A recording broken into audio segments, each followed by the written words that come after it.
What's going on, everybody? Next Xbox 360 controller tutorial I have for you is how to paint it.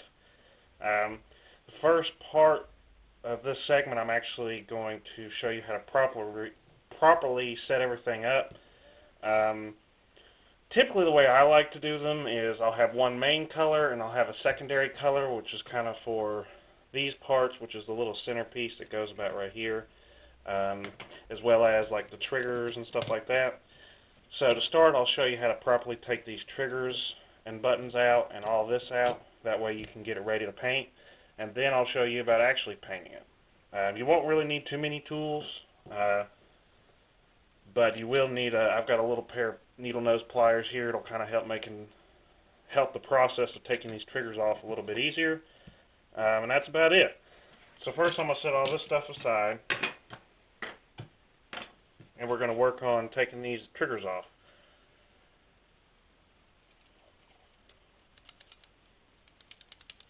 Okay, so what we got to do first is we're going to see if I can get a better angle right here. The trigger connects to this little piece right here. So what you got to do is you got to push that piece out as well as slightly pull out the trigger until you've got it popped out like that. And now that's it. It doesn't do anything to the function. That's actually just connects it to the sensors, which then feed to the console. So that's the first thing. As you see, that's loose now. The next thing is we've got to take the trigger and kind of pop it around these little plastic pieces so that it comes all the way over. As you can see, I just shot the spring out of there. Now all you've really got to do, well, it kind of fell out on its own, but you got to just slide it outward like this and kind of, hold on, let me get a better angle there so I can show you. It's connected to this little piece right here, and what you got to do is you got to slide it out this way. First you slide it out that way, and then it kind of pops out like that. So we're going to do the same thing with this one. This time I won't do it slowed down. I'm just going to pop it right out of there.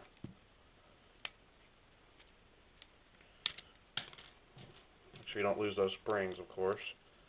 And that's how you get the triggers out of there. So you can paint them if you want to paint them a second color. Now, if you don't want to paint them another color, or if you don't want to paint them at all, you can just leave them on there. But even if you don't want to paint them a second color, if you just want them to be painted whatsoever, you're going to have to take them out. Unless you paint it with like a brush or something, which I wouldn't really recommend.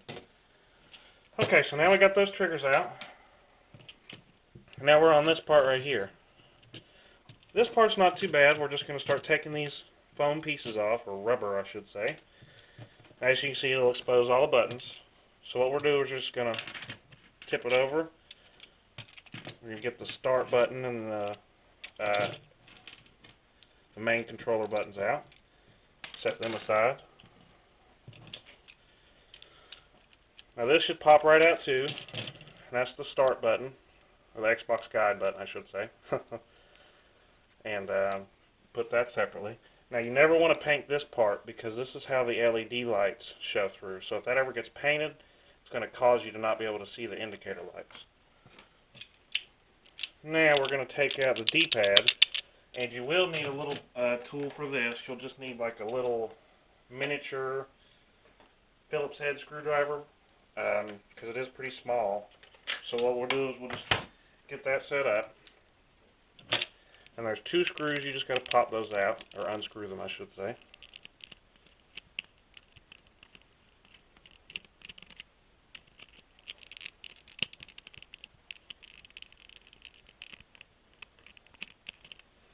Alright, I'm going to kind of knock those out.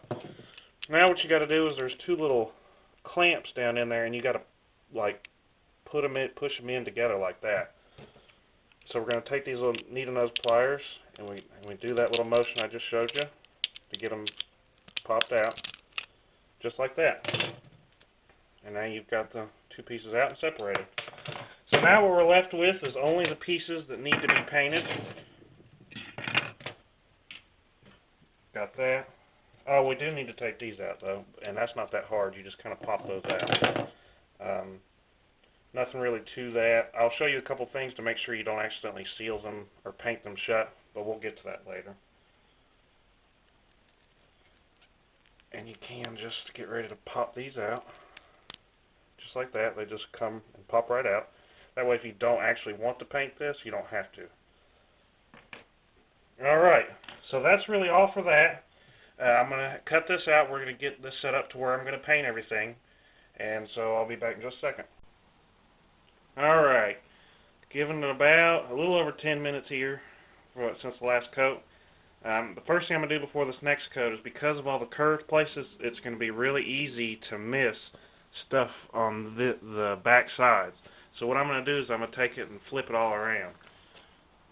Now, just make sure you don't accidentally touch anything. You want to try to grab it underneath as best as you can.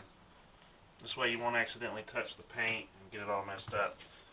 See, as you can, hopefully with the camera you can see, there's some places here where the paint didn't quite get because of the angles that you're painting in. So that's why you want to make sure and do that. Alright, now hopefully this will just be my last coat, because with the controllers, the more coats you put on, the more of a chance you don't give it enough drying time. So you definitely want to go with thin coats and as the fewest amount of coats that you can possibly do. So hopefully I'll get a decent coat here and then call it a day for these parts. Same concept here, just make sure you go back and forth and let off every time.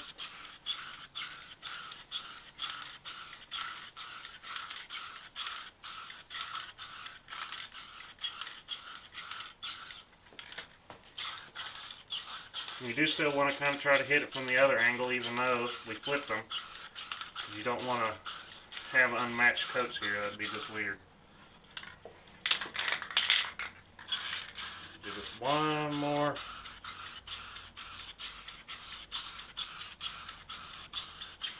Alright. I think that's going to be all I do for those. So what I'm going to let that dry for about 20 minutes, and then I'm going to do the last segment of the video, which is going to be the trigger buttons and stuff like that, which is going to be my secondary black color on this particular one anyways. And with those, I'll just show you how you need to be careful and what you need to do to make sure you get all the parts that show. So that'll be the last part. Alright guys, as you can see, I've got all the buttons set up. I've got the triggers, the select and start button, and the RB and LB button. I've also decided to go ahead and paint the little sync area button black as well. Normally I paint that the same color as the main color that I used on the shell, which was that dark blue. And then I'm also going to add this, which is the little insert piece there. Now I always try to keep the part with the sync button, I always try to keep that separate and kind of high, because you want to put a thin coat on that. You basically just want to barely paint that to where it's black. That may seem kind of odd, but you don't want to get that sync button painted on there and then painted shut so it won't work. So the thinner the coat you can stand to put on that, the better. So same concept here, it's just that you're going to try to get everything in one coat. You also remember that the select and start buttons only really have to be painted right on top.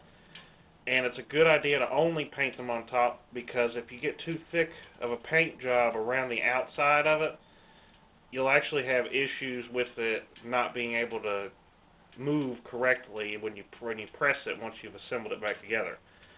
But I'm going to do one thin coat on all this, well, not thin coat, but one decent coat to paint all this, and then that will be all I do.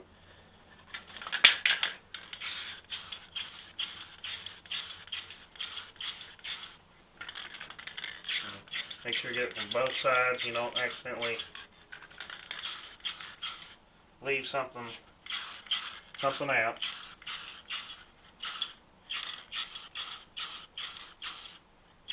And let me do that one quick 2 or 3 swipes on that sync button thing.